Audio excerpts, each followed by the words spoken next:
The New England Journal of Medicine reports that 9 out of 10 doctors agree that 1 out of 10 doctors is an idiot. Grab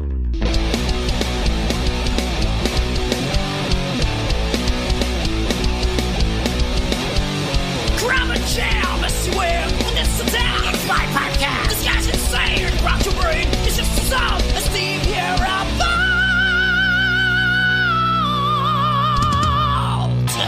Hey everybody, it's time for Vieira Vault, and I got some special guests here tonight. We got BJ from Rock and or Roll, the mighty author Robert Lawson, and no offense both of you, but I saved the best for last, the Podfather Ken Mills. That's right. Yeah, what's up everybody? How we all doing? Hello there. So good to see you all. So good to be here. Well, let me tell you, I am a big fan of the cheap talk, trick, whatever the hell you call it. And I thoroughly enjoy listening to you guys, and I thoroughly enjoy seeing how opposite I am. I'm not sure about that Robert guy, but man, Ken Mills about 3/4 of the time, man, BJ, bro, 100%, man. We are so different. When it comes to Cheap Trick, it's like it's mind-boggling, but I am a warped individual that actually likes people like you that have this totally different, I'm like, what? What? And then, I don't know, it gives me some adrenaline rush. See, I don't do drugs. I get off on negative reviews on shit I find positive.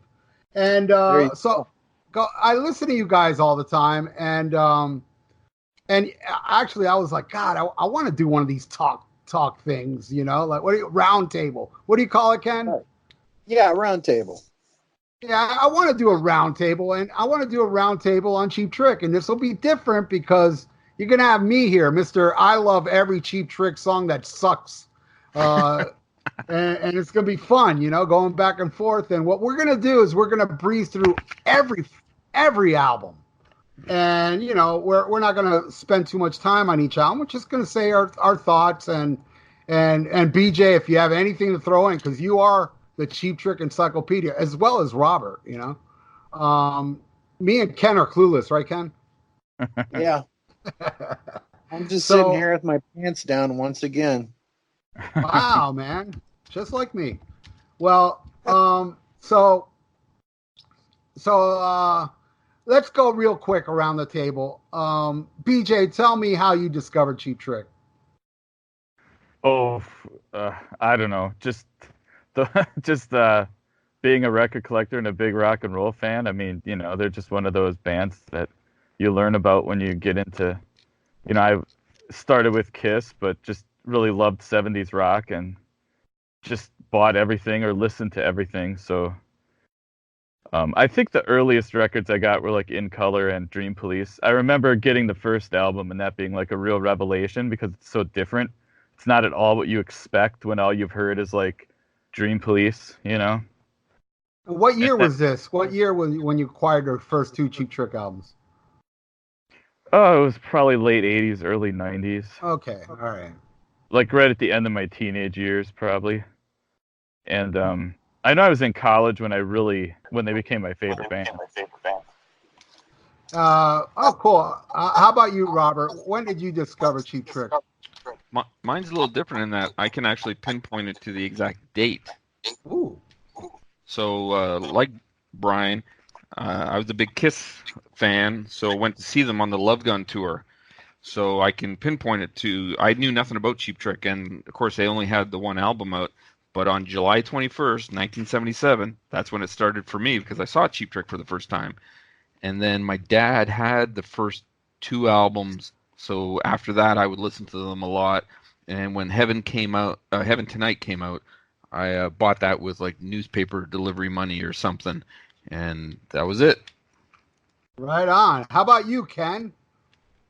Well, it's, 1977, 78, whatever it was. I don't know. It all becomes a blur at some point, right? My uncle was dating this chick named Karen. And I had a crush on her. And she would flirt with me. But not because she was into me, but just to see me blush, right? You know what I'm talking about. And she really dug the fact that I was into music, like big time. And she also knew I was like a huge Beatle fan. And she said, you know, the kind of music you like, I think that you'd really like this band. And I was watching her kids, and I put the first Cheap Trick record on. It just blew me away, right? And I know that In Color was already out at that point. So whenever that was, and I said, do you have any more by them? And she said, well, they have another album out, but it's not as good as this one. Wow. And you know, to like hear that now, that sounds like blasphemy, right? But just imagine that it's that time. You know, I really do think that the first album is maybe better than In Color. It's a different animal, though, right? It's drastically different. So, like, if you heard the first album, the second album is really different. So it's a bit of a leap. But to us, at this point, anybody listens to the first like 6 or 7 Cheap Trick albums, it all sounds like Cheap Trick, right? But it doesn't. There's not a big divide. But it's weird how back then a month could make such a difference. You know what I mean? Of course, sure. Albums were coming out 2 times a year, so it was a different time. But yeah, that was something. But as much as I dug them, it really didn't pop really big until Budokan, because then it was like everybody was at the party. Do you know what I'm saying? Yes. I didn't need other people's as a verification or vindication, but it was like, yeah, this is it. This is really cool. Plus, the fact that they opened up for Kiss, and it seemed like they were, like, I was talking to a Japanese fan, and they called them Kiss's little brothers, which it sounds really weird to us Americans, right? But if you, like, listen to what, you know, like, for example, they had these little cartoon books over in Japan, and they were like shown as being Kiss's little brothers. So it's just kind of bizarre. Which I just saw that. I just knew about that for the first time yesterday. Did you see the Dan Rather interview with them? No, I've got it on my DVR, but I haven't had a chance to watch it yet. They discussed that. I didn't know about that. There's a lot of good little discussions, and it's not your typical Cheap Trick interview where they're lying and making up insane, stories. They're very upfront about everything, and it's a very unique Cheap Trick interview where they're all really talking about their history and being honest. Unfortunately, no Bunny Carlos questions, but you know how that is. Well, right. Mine's kind of long, but I'm going to say it real quick. A friend of mine was part of Columbia House, and Columbia House had a thing that if you got a friend to join, you can get a free record. So he made me join, and we were going through what I wanted, and I couldn't think of the last thing, so he just put in Color. I didn't know who they were. So this was cassettes. I got the In Color cassette. I looked at it, and the first impression I got by the cover, I thought, what is this, some Beach Boys bullshit? I don't want to listen to this. So I never did. And then a friend of mine was at my house, and I forgot what show they were giving on the radio for King Biscuit Flower Hour that night. And I said, dude, I'm going to record over this Beach Boys crap for the show. And then he said, let's hear what that sounds like. I go, all right. I put it on. I heard that riff of Hello There, and it was like, whoa. And then I heard Big Eyes, and it was like I was an instant fan. This was before Budokan. I'm not sure if Heaven Tonight was out yet. But, and then I became a fanatic. And then the following year, 79, I saw my very first show, which May 18th of 79, that just passed, is my 40th anniversary of going to rock concerts.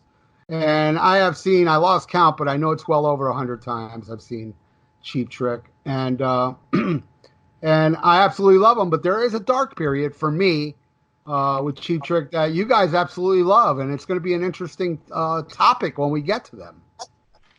But, all right, let's get this going, man. Let's talk about the discography. And anybody out there that doesn't know Cheap Trick or anything, open your ears. You're about to get a education of what I consider the hardest working band ever. The first album, guys, released in February 1977. Raw album, great album. I absolutely love this. At times, It's my favorite. And do you guys have the same problem to think what's your favorite? It switches from time to time.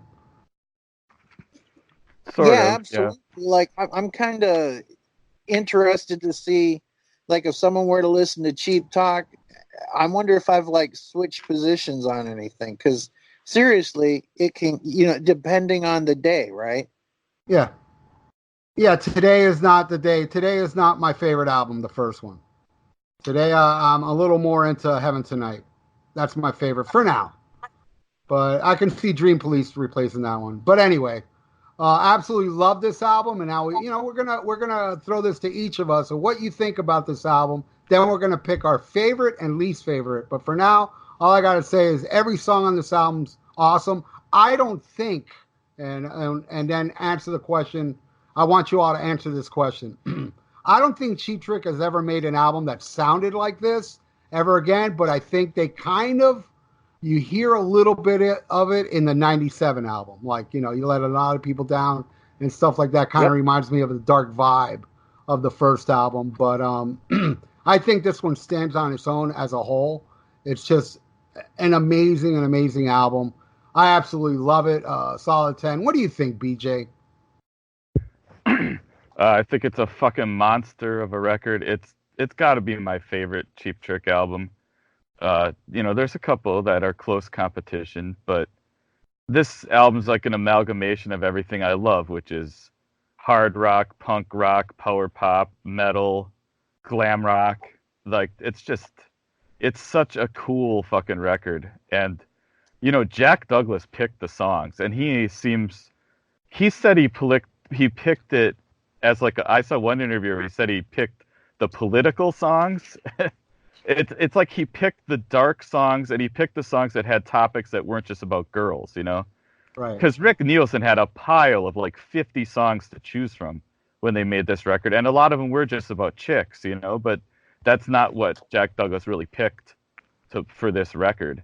And it's always confusing to me that a band would just let the producer pick what songs are going to go on their record. But this is a new band. Jack Douglas basically got them their record deal in the first place, so they just kind of went with what he decided would be the songs. So if it was a different producer, you could have had a completely different record, But this is a monster of an album. And I think really, I've heard people who actually saw them live back then disagree, but it seems like it's a pretty close to what they sounded like live at the time. And I think that's what Jack Douglas was going for. And yeah, it's amazing. Awesome. Ken? Well, BJ kind of hit something there when he talked about how this album was put together. If it had been a different producer, man, who knows if we'd even have ever heard of this band? You know what I'm saying? But it's dark, and there's really no other album where Cheap Trick touches this like they do on this album outside of the 97 album. That's the closest to me that they get to. I mean, there's moments of brilliance throughout their career, right? Like, yeah. I think Woke Up With a Monster, which we'll get to later, kind of could be on this album in a weird way. It's got that manic insanity to it. And but this is such a great, dark, beautiful, disturbing, and luscious thing, this album. Oh, I agree. How about you, Robert? I think that the first album, it's always my favorite album. Every podcast that I ever do, I get asked what my favorite Cheap Trick album is, and that just never changes for me. I agree with BJ there. I think the album's really a testament to Rick Nielsen's genius songwriting, that he has all these songs that are all so different. To have a song like Mandocello on the same record as like Hot Love, and then you got, Daddy Should Have Stayed in High School. There's just so many different things going on there. And then you consider the fact that at the same time, Rick had all those other songs too that ended up on the second album, and things like Look Out that we didn't hear until Budokan. And I mean, we heard them on bootlegs and stuff, but it perfectly for me showcases Rick's, how vast his talent is, that he's doing all these different things, and just remarkable. Everything about it, I absolutely love. Right on. All right, now we're going to go around and see what's your favorite and least favorite. And I'm looking at track listing now, and I'm like, damn. I don't know. I'm just gonna have to just Yeah. randomly pick a tune and just say this is my favorite just for the sake of it. But and I hate to pick this one because this is kind of like the one that sticks out of the whole album. It doesn't really represent the album, but fuck it. I'm gonna go with Mandocello being my favorite track, and my least favorite, Right. Cry Cry. I love it. I love it, but it's my least favorite. BJ. Well, both of these questions are difficult because this is such a great album and every song I love. Uh, my favorite, I probably just have to go with "He's a Whore," even though there there's not a lot of distance between "He's a Whore" and my next favorite on here. You know what I mean? But and for least favorite, I don't even know how to say what my least favorite would be because, like I said, I really do love every single song on here. Um, I would hate to say "Speak Now" because I love it, but since it's not written by Rick Nielsen, maybe I would just go with that. You're going for the loophole. Yeah. By the way, side note, I just saw yesterday for the very first time, and BJ or any of you can answer this for me. Terry Reid came out and sang that song with them. Has he ever done that before? Do you know? No, I don't think so. Yeah, because Yeah, I just saw a probably not. clip, and it was from this year. Terry Reid came out and sang it, and he fucked up all the words. Doesn't even know his own song. And but it was good. It was cool. The guy was happy to be up there, and for all, and I know you guys know it, but just for the people in podcast land, Terry Reid was almost a singer for Led Zeppelin before He turned it down. Oh, is that what happened? I thought he just found Robert Plant and said, "Oh, forget Terry Reid." Oh, so he Well, turned it down. well, the story I know is actually then it was just the New Yardbirds, and Jimmy Page asked him, and Terry Reid already had his own record deal as a solo artist, so it's kind of like, why would I join the New Yardbirds when I've got Yeah, my own ma- solo career? Yeah, it makes sense when you think of it that way without looking Yeah. back. It's kind of like if you guys know the history of John Bush. He was in a very popular local band, Armored Saint, and Metallica was almost as popular, not as. And when they asked him to join, he's like, "Why would I do that? I'm Right. not only am I in a more popular band, but all these members of this band I'm in, I grew up with them since kindergarten." So, And uh, another thing you got to think about is that Bonham came with Plant. So if Terry Reid did join, they probably wouldn't have had Bonham, and then would it even have turned into the same thing? You yeah, know? exactly. No, Fate made it the better lineup. Yeah. Well, because I'm a huge Zeppelin fan. Hey, Ken. Yes. It's time to mess with your head, man. Favorite track and least favorite track.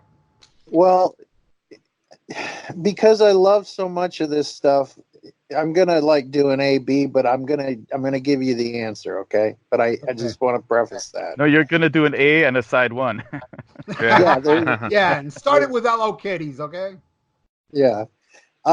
There's the one song that I feel doesn't stand up on like if you were to take another one of the songs off this album and put it on another one, it wouldn't stand up too well.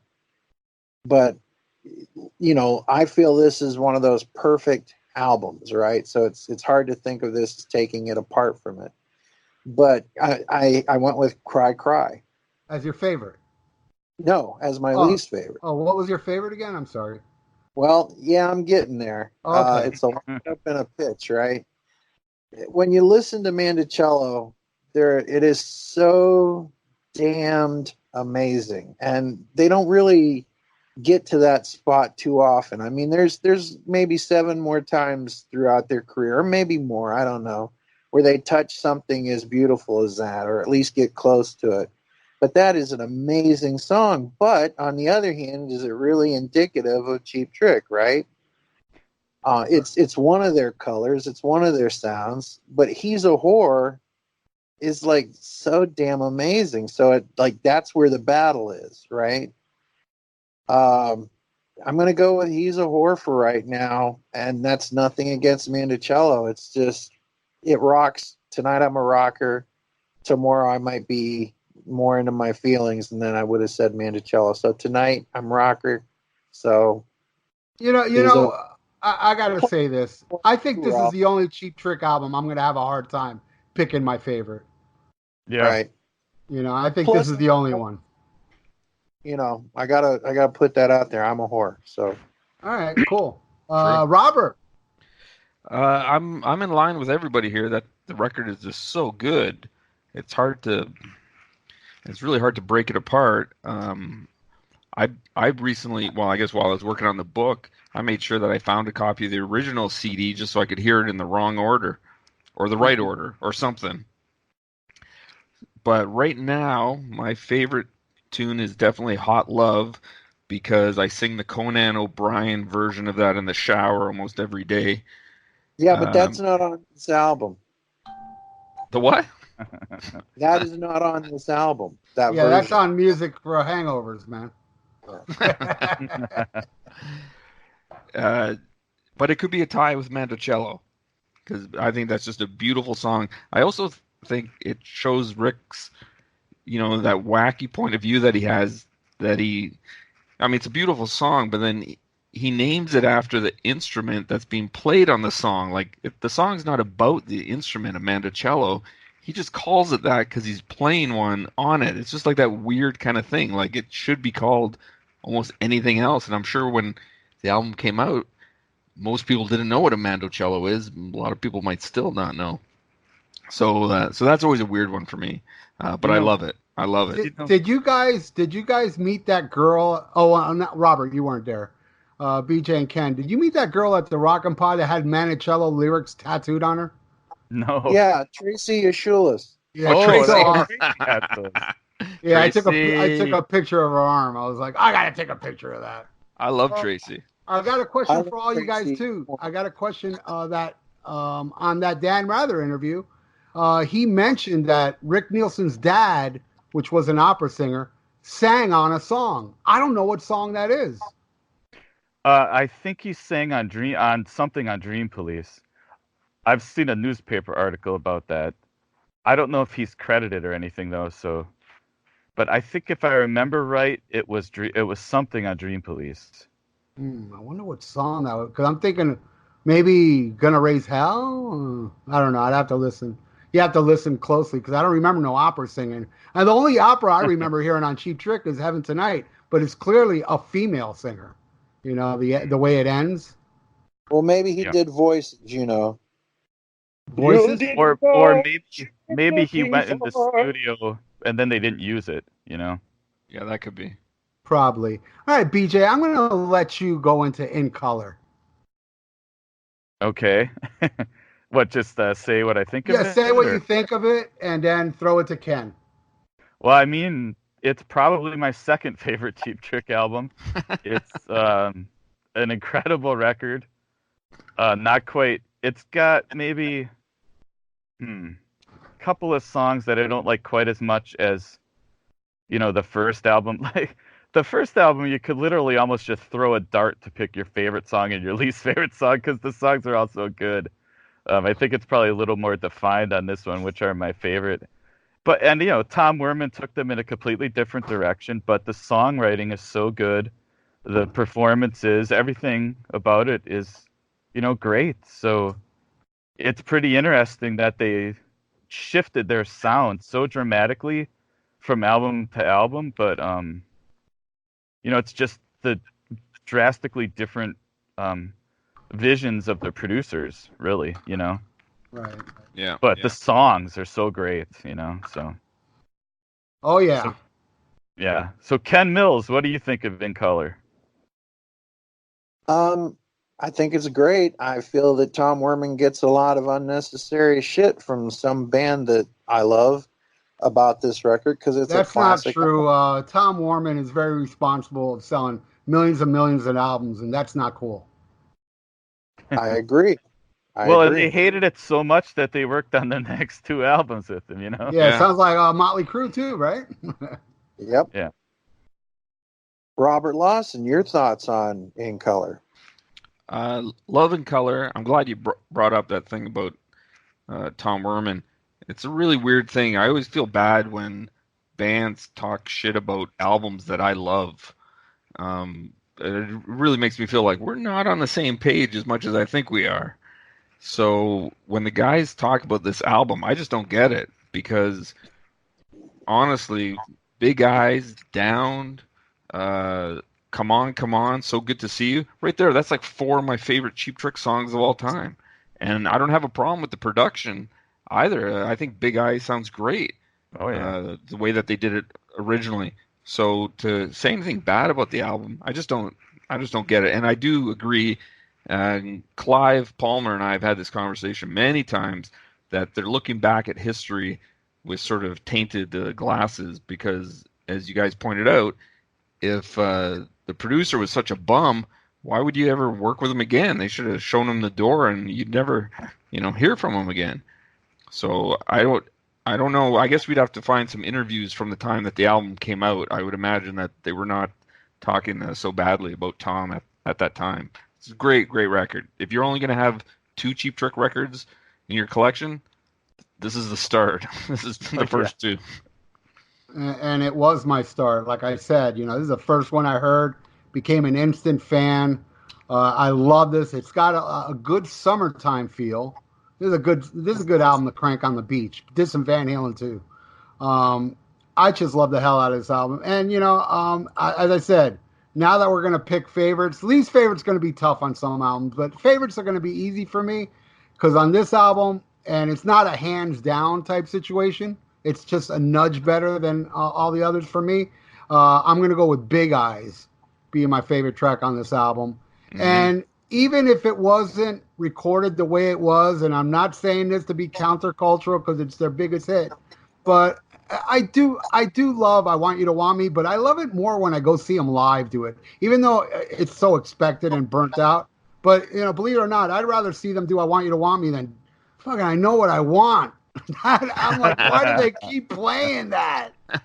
And I'll tell you, the last time I saw Cheap Trick was the first time ever I saw him do Waiting for the Man. I was like, and I'm not even a big fan of that, but I was like, hey man, I'd rather see this than I Know What I Want. You know what I mean?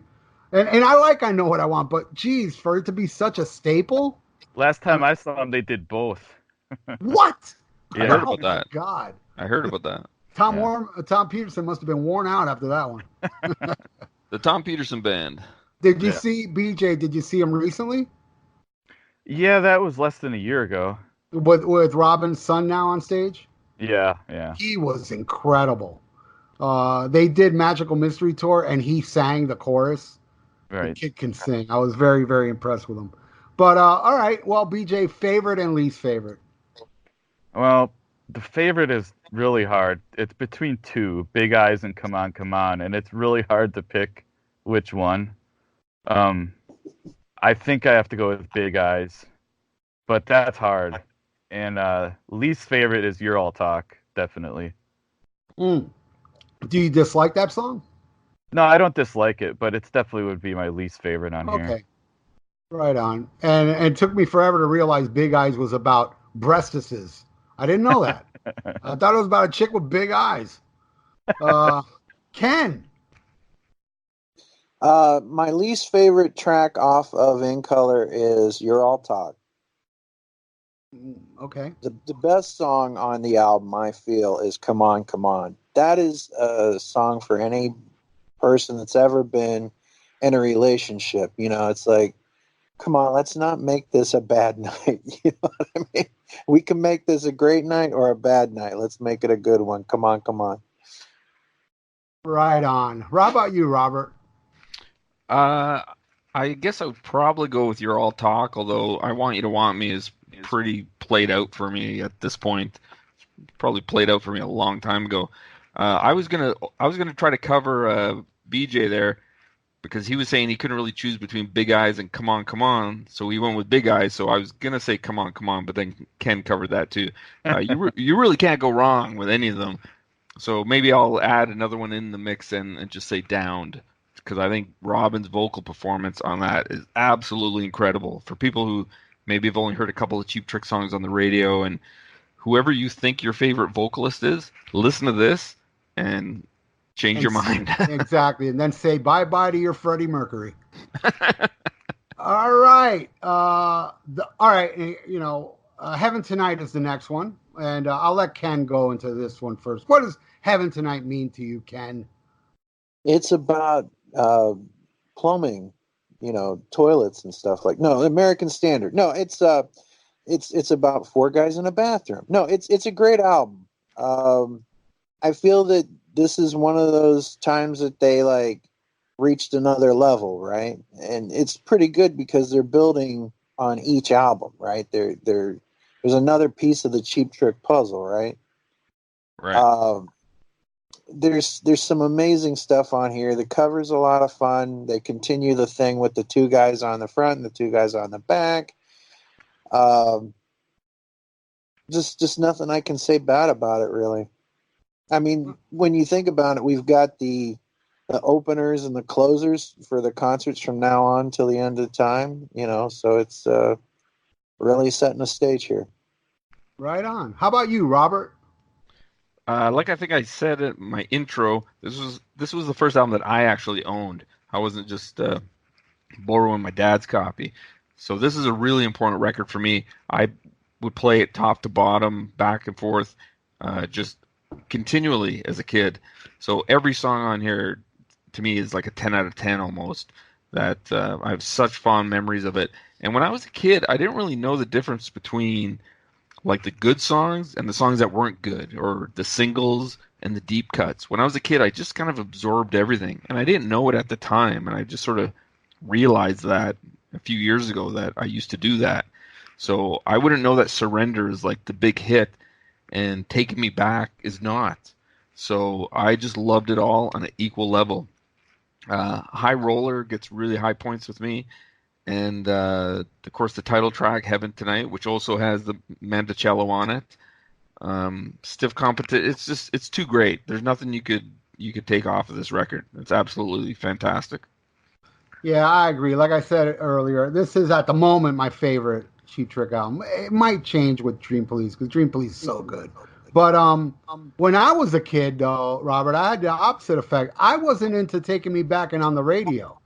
I wasn't into those songs. Now, when I pick my least favorite on here, it's not going to be either one of those songs. I absolutely love those songs. I read a Bunny interview where he said On the Radio he hated because it was their cheap attempt to get on the radio. But man, I just love that song, and I love this live bootleg version I got. That's a soundboard. It's more rip-roaring. They even brought out a DJ. You guys probably know that version I'm talking about. It had to be on one of those shows where they played the complete Heaven Tonight album.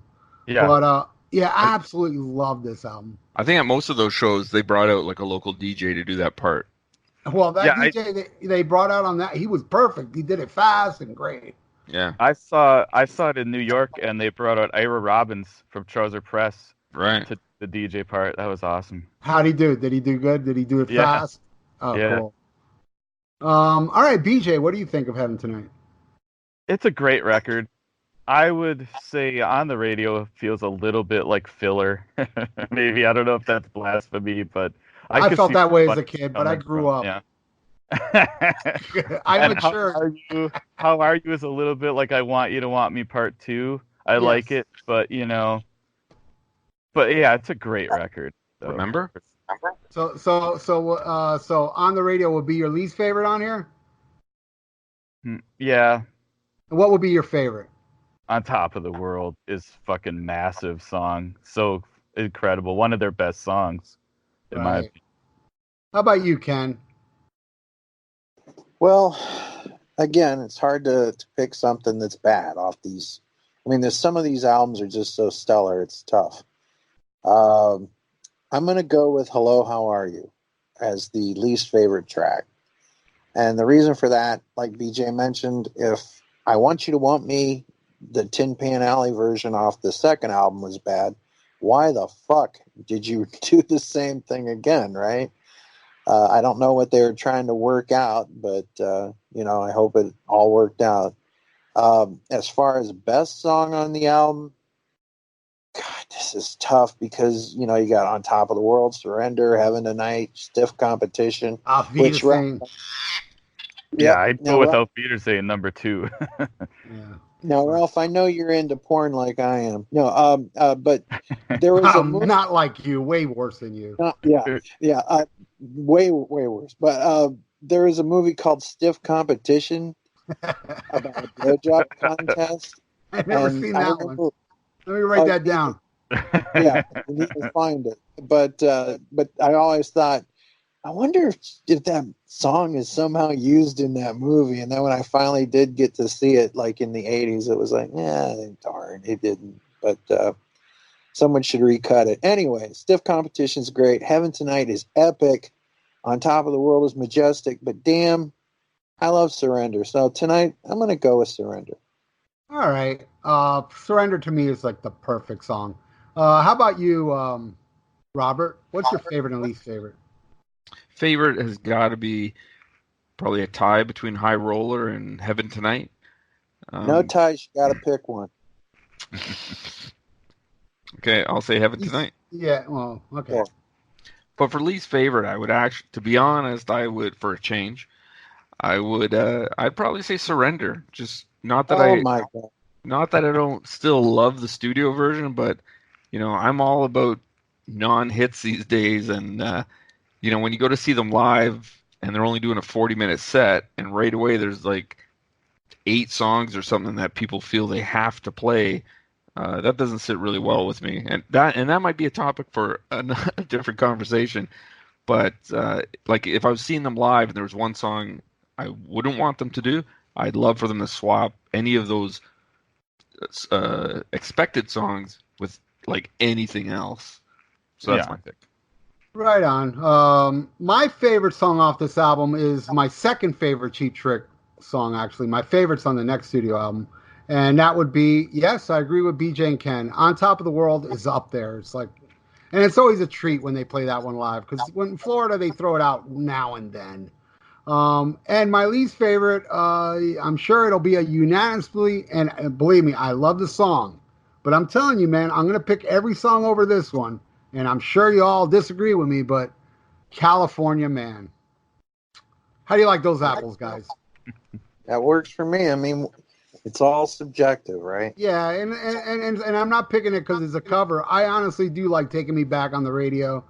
And you know what I love about How Are You is like it's a fun little ditty, but in the middle when they do that, hello, how are you? It sounds like a stalker, don't it? Yeah, sure. Yep. I dreamed of you last night. And another thing That's I want to one of my go ahead. favorite things about Cheap Trick is that sinister Yeah. thing that you brought up. Yeah, it's kind of like you think you're dating a nice little sweet guy, and then all of a sudden he's like coming up to your face like, I'm going to stab you. But, and another thing I want to bring up, because I love the song Stiff Competition. An interview with Tom Warman, he said that he always liked to add the worst song to second to the last. And that would be Stiff Competition, Come On from the last album.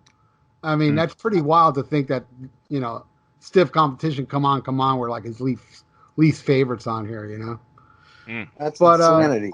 Yeah, it is kind of wacky, isn't it? I mean, we're not choosing Eau Claire because it's not really a...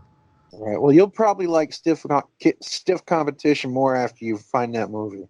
Oh, yeah, no, I already found it. Downloading it as we speak. All right, and here, all right, we'll just breeze. I mean, it's not really an album since it's, their breakthrough, bigger than Transistor Radio's Cheap Trick at Budokan. We don't really have to talk about it, but I do have a question for everybody on the panel, on the table, because I have this, when they released the complete concert, I mean, that's total masturbation material. Oh my God, you get to hear and I got the vinyl, I got the box set with the different shows. But I grew up so much with that Budokan that I prefer this edited version. What do you guys think? BJ, what would you think? What do you think? Would you rather listen to the complete concert or just edited at Budokan? Yeah, I love the complete concert because it's got Can't Hold On and it's got Hello Kitties. There's nothing from the first record. Yeah, right. It's weird, right? But as just a standalone thing with all the history, and it is a really special album. And you could kind of see how they didn't put the darker material on here and went, I guess, for the more upbeat stuff. So, I mean, I guess that was the point of it. Yeah. Well, in the Dan Rather interview, the way they described Budokan was oh, we're just going to release a greatest hits for a Japanese audience. Yeah. So that's how they decided the track listing was kind of like what they loved over there. And but how about you, Ken? Would you rather listen to complete concert or at Budokan? Well, it depends on my mood. If I'm going to play it to somebody for the first time, they're getting the original version, right? If I want to hear what I grew up loving, it's the first version. If I want to deep dive and explore, then it's time to bring out the box set and explore, right? But I think that Budokan is perfect. It's really perfection in a lot of ways, as is Kiss Alive, which they had that same career trajectory with the 3 albums that kind of didn't do too good, and then the live album that took off, right? So yeah, so if I'm gonna just have fun or go for a drive, I mean, and this also goes along with like for example, I love it when they put out the expanded editions. There's the collector side of me that loves that. But then, like, if you ever lend it to someone or say, hey, listen to this, and you go, but stop at track 11, right? Because the rest of that shit is not a classic like the first 11 songs or whatever. You know what I'm saying? No. Oh, okay. But keep rolling with it, Ken. Well, like, let's say you got the first album and you lend it to a buddy and you say, this is great, and it's the expanded edition. I get what you're saying. Not the bonus tracks. Yeah. The bonus tracks can actually ruin an album. In my opinion, bonus tracks ruin every album. I prefer a bonus tracks to be on a separate CD because I like to listen to the album as it's. I don't want to hear I dig Go Go Girls. I really don't. When I put on the first album, I want to hear it end with, "Oh Candy" or TV Violence. I'm rubbing my nipples in agreement with you. Exactly, and I'm rubbing something else, Ken. Robert, what would you rather listen to, the complete concert at Budokan? And what I'm asking really, you guys, is like, I know you guys want to hear both, but what's the most go-to one, Robert, at Budokan or the complete concert? My most go-to would definitely be complete. When that came out, I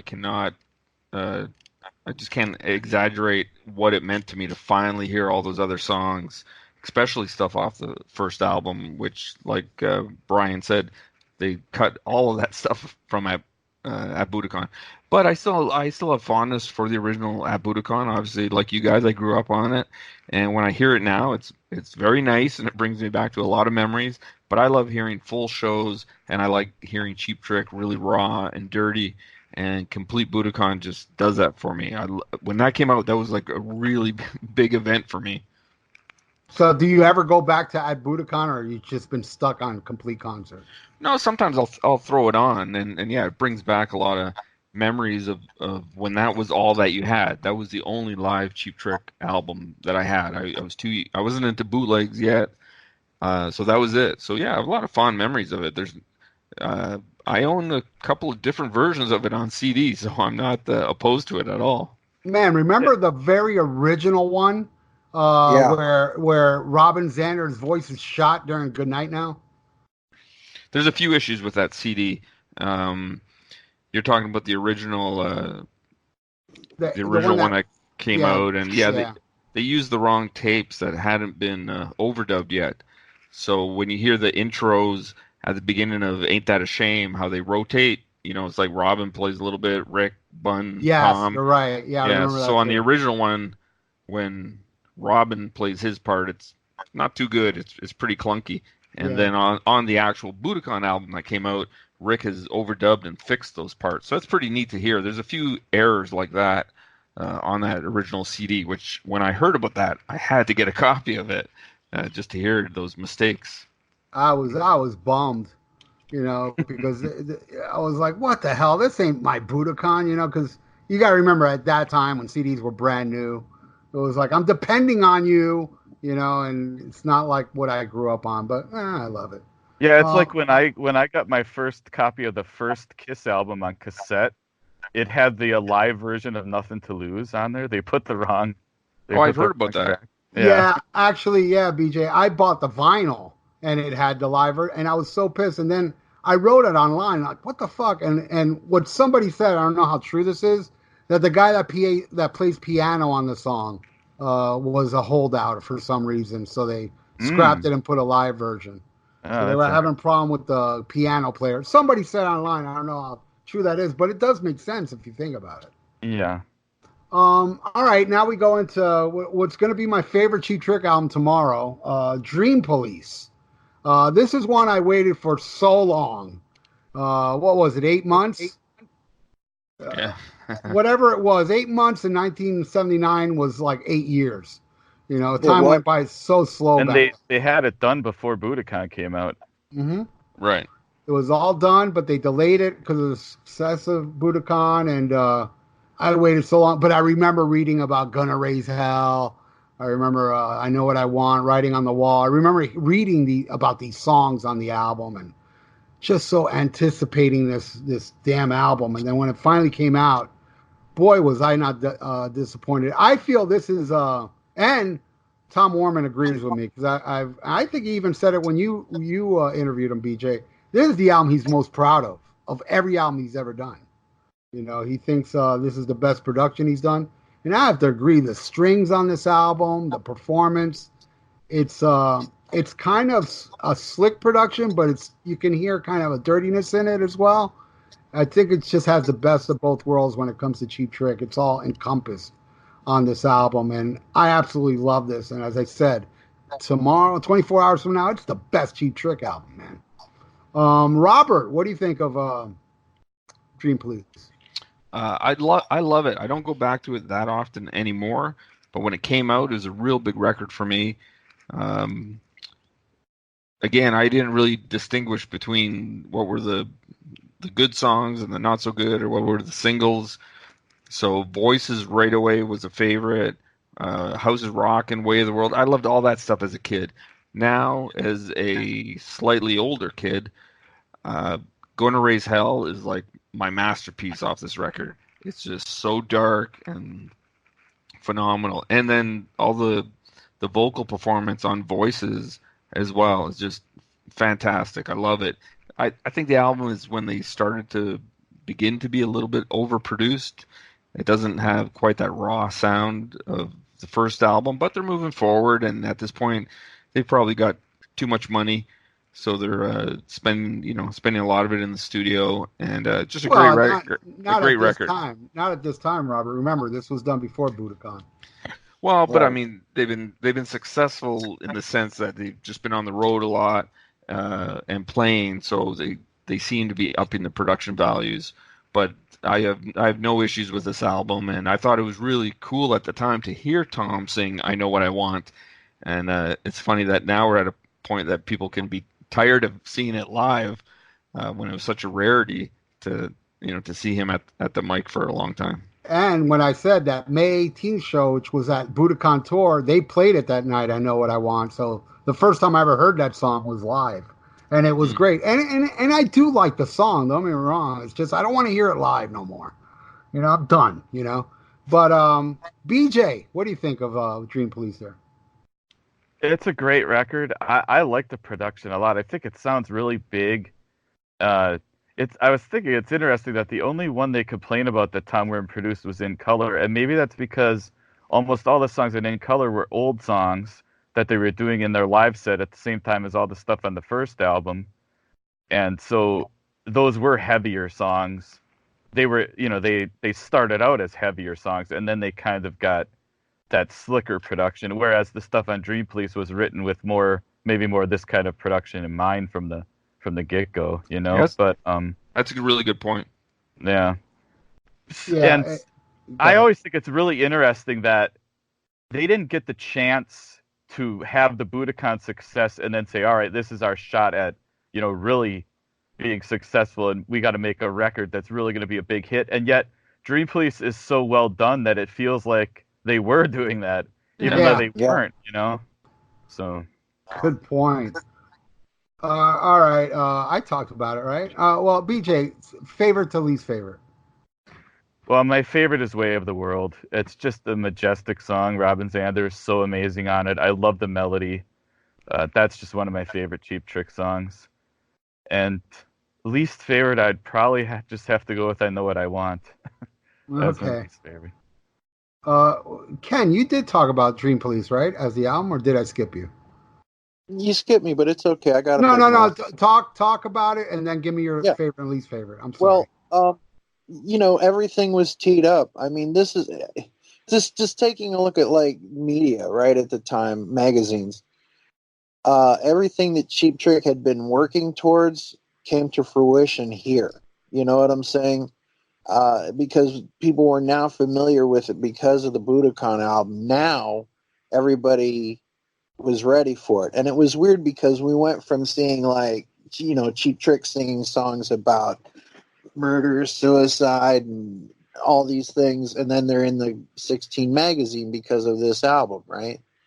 So the packaging, everything is perfect on this album. I mean, this, you can tell that this was the first time that, as far as art direction for an album, it was something more than just a picture and then they built around it. Right. They were going for a theme here. So anyway, but this is their Destroyer, right? Mm. Yeah. And Destroyer's their Dream Police. So take that, Kiss fans. So anyway, as far as least favorite song on the album, I cannot pick Tom Peterson's classic, I Know What I Want, because that is my brother's favorite Cheap Trick song of all time. All Yeah, right. I'm just sit there for a while. But I'm going to pick Writing on the Wall as my least favorite, which again, it's of the pack. It's the one that really stands out to me as not as strong. And like, what do you do? You go with Dream Police? You go with I'll Be With You Tonight? House is Rockin'? But I'm going to go with Voices. My inner Beatle fan wins tonight. Right on. I remember back then when it became a single and it didn't do well, and I was just scratching my head going, what? Yeah. This should be like a number one hit.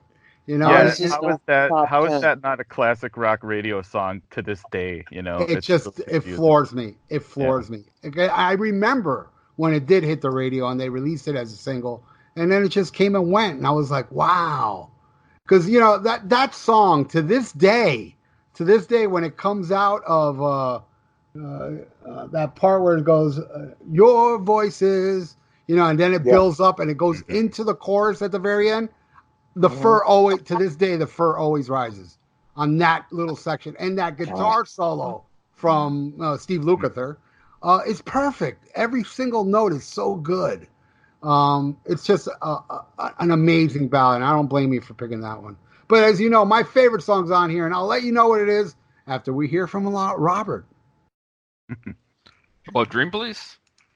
No, your your favorite and favorite least and favorite. least favorite. Favorite? Get with it, Robert. Quit trying to write your next book and answer the question.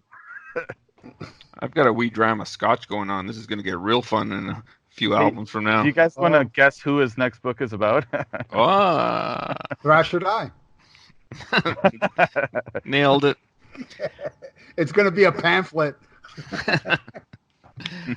I think for my favorite, boy, I'd really like to. Yeah, I'm gonna. Even though I love Voices so much, I'm gonna go with Gonna Raise Hell because I love it when they become a real hard rock band. I know they do the poppy stuff really well. They do it basically better than almost anybody, and I love it when they do those Beatley harmonies and stuff.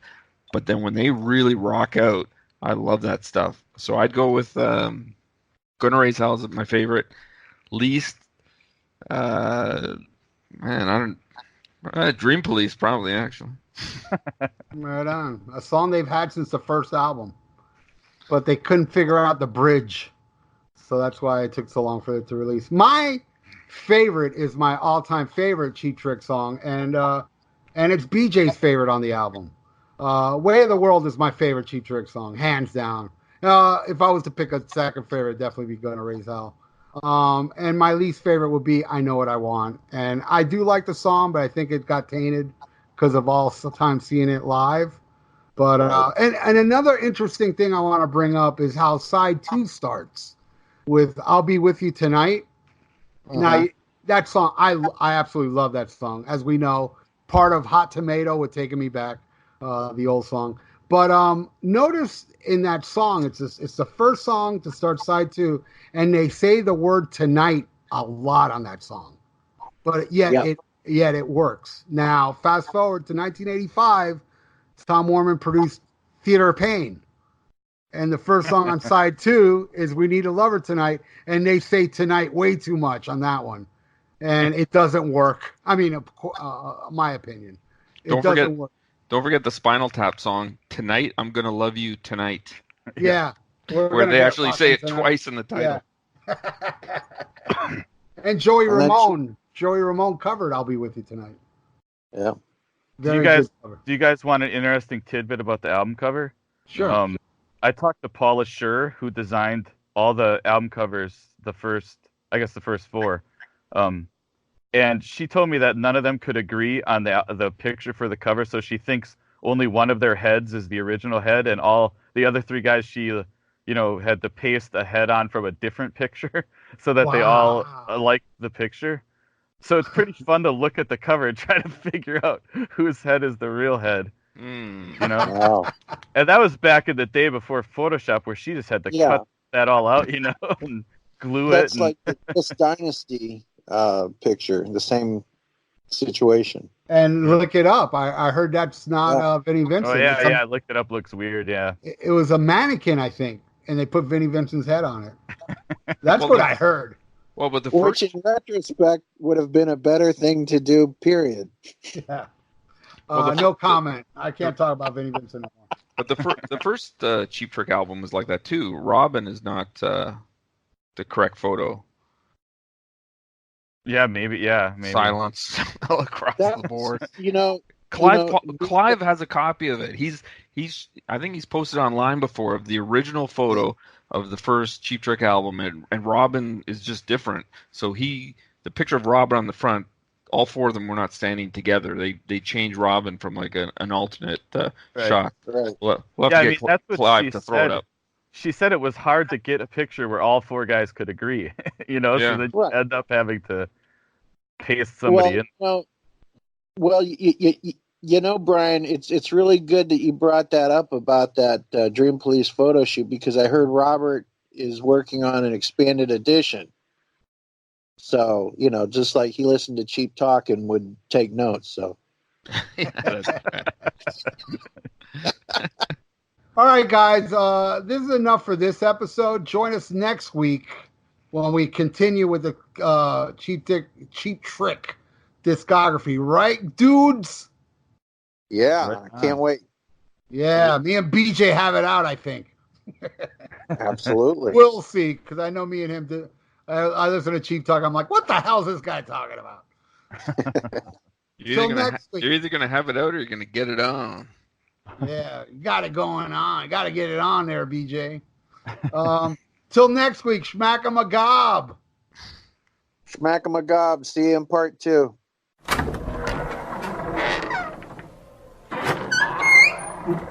Now, I can't break the tradition. I had to go into the vault. So I'm going to leave you with this. And join us next week for part 2. It gets really good. But I'm going to leave you with this. I quickly mentioned that Joey Ramone did a cover of "I'll Be With You Tonight" by Cheap Trick. And here it is. Till next week, Schmack 'em a gob. Tonight, I'll be with you tonight. Tonight, I'll be with you tonight. Tonight.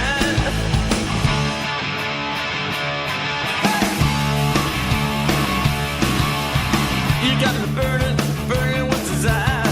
You got me burning like a fire. Oh yeah. You got me thinking what I'll do. No doubt about it, I wanna be with you. No, you're not my first love, you just might be my last. My heart is pounding like a drum.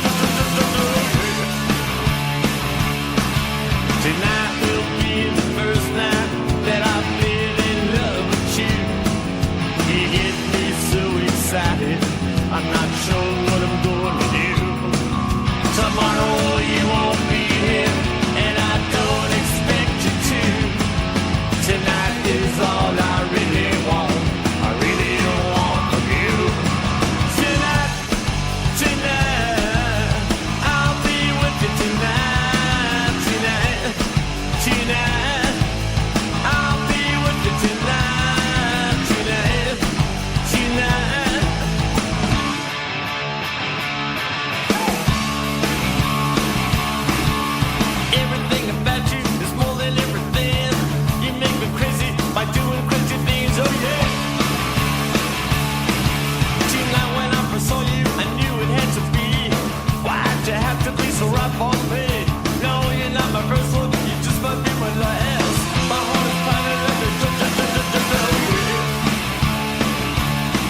magnetism of Robin Zander or the charisma of Rick Nielsen? It's, how about the tune? I want you to want me. The dream police. Your mama's alright, your dad is alright.